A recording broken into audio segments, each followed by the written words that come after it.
So this is the first case. The patient came in and they were in the ER and they have incidentally detected ascites. So they wanted us to work up the cause of the ascites. Mm-hmm. So that at Emory, that means we go straight to an MRI before they even see a clinician.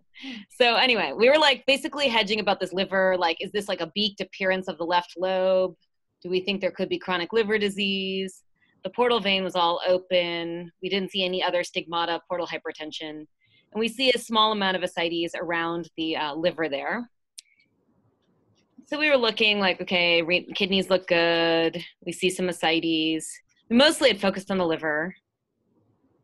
And then just at the last second, oh, and we were looking at this area here. I want to point this out. See this kind of blobby area within the cecum? Mm-hmm. That's like a typical area for a pseudomass.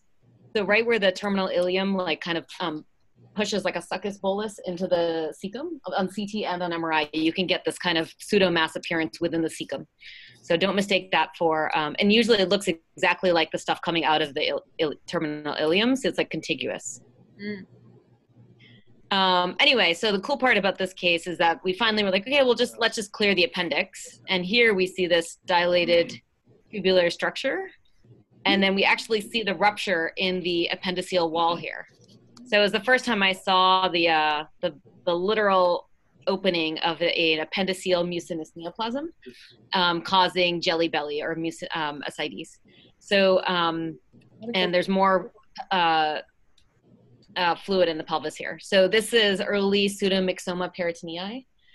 Usually it's caused by low-grade appendiceal mucinous neoplasm or dysplasia, mucinous dysplasia within the appendix.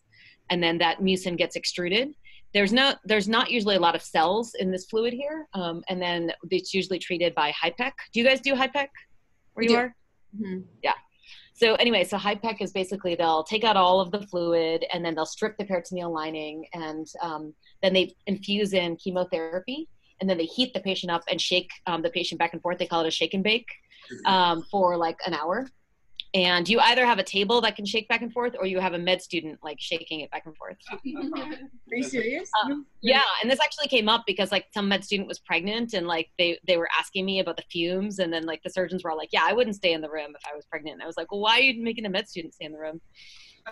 But anyway, so that's what sounds wrong. Yeah, that's HIPEC.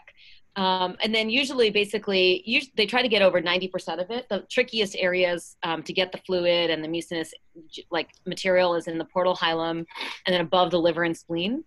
And usually in the long term, it might slowly recur over time. So when we're following those patients over time, we look for small areas where fluid is starting to accumulate. And eventually, if it's now reaccumulated to enough degree, they can repeat the HIPEC. That's different than an appendiceal adenocarcinoma with peritoneal metastases with fluid. That's a much more aggressive disease. That's a totally different thing than mucinous neoplasm of the appendix with pseudomyxoma.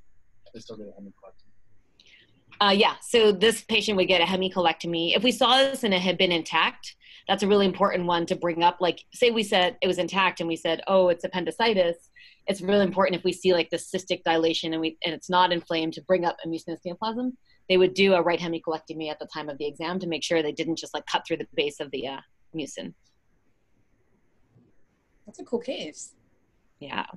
And we almost missed it. Like literally I was just like, oh yeah, and always make sure there's no appendiceal thing. And then just like at the last second looked at it. And but actually I have another similar case where we missed the mucinous neoplasm on multiple exams. And then finally we started seeing like a little bit of scalloping, like tiny bit of fluid on the liver with a little bit of scalloping. And we're like, let's go look at the appendix. And we found it and it had been there for a while and ruptured and sealed off, I guess.